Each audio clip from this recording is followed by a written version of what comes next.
काबा के पूर्वी कोने में एक छोटा सा काला पत्थर लगा हुआ है।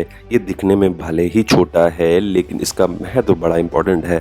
ये पत्थर चारों ओर से चांदी के फ्रेम में जुड़ा हुआ है।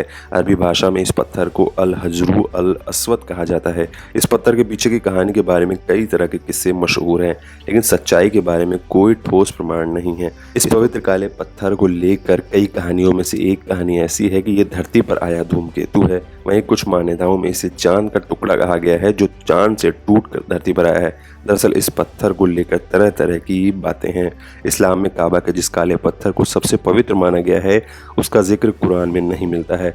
इसके पीछे एक धारणा यह है कि ये पत्थर मोहम्मद साहब के धरती से जाने के बाद अस्तित्व में आया, लेकिन ऐसा नहीं है। इसका जिक्र इस्लाम के दूसरे ग्रंथों में भी नहीं हुआ है। इस्लाम को मानने वाले कुरान के बाद हदीस पर यकीन करते हैं। हदीस में इस पवित्र काले पत्थर का जिक्र किया गया है और इसके इम्पोर्टेंस को बताया गया है। कई हदीसों में इस पत्थर को जीवित बताया गया है। इसके अनुसार पैगंबर इस पत्थर को खुदा का दायां हाथ मानते थे और इसे जीवित समझते थे। इसे चूमकर वो खुदा का शुक्रिया अदा करते हैं।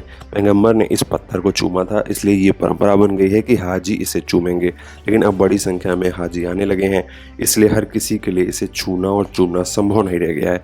इसलिए हाजी अब इस पत्थर की ओर मुंह करके दुआएं मांगते हैं। इस पवित्र काले पत्थर से जुड़ी एक और कहानी प्रचलित है। पैगंबर इब्राहिम को जब खुदा ने काबा बनाने के लिए कहा तो उसके निर्माण के अंतिम समय में इन्होंने देखा कि काबा के पूर्वी भाग में एक छोटा सा खाली स्थान रह गया है।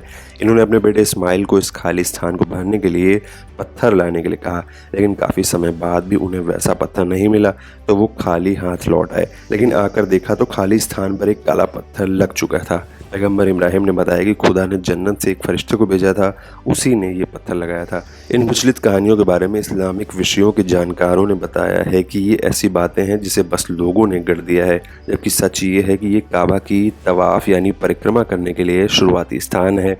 काबा काफ़ी बड़े क्षेत्र में बना है जिसकी 7 परिक्रमा करनी होती है। परिक्रमा के दौरान हाजी इस बात को भूल ना जाएं कि उन्होंने यात्रा कहाँ से शुरू की थी, इसलिए इस काले पत्थर को यात्रा का आरंभिक बिंदु माना गया है। इस काले पत्थर को चूमने की परंपरा इसलिए बन गई कि मोहम्मद साहब जब काबा की यात्रा पर आए तो उन्होंने इसे चूमा था।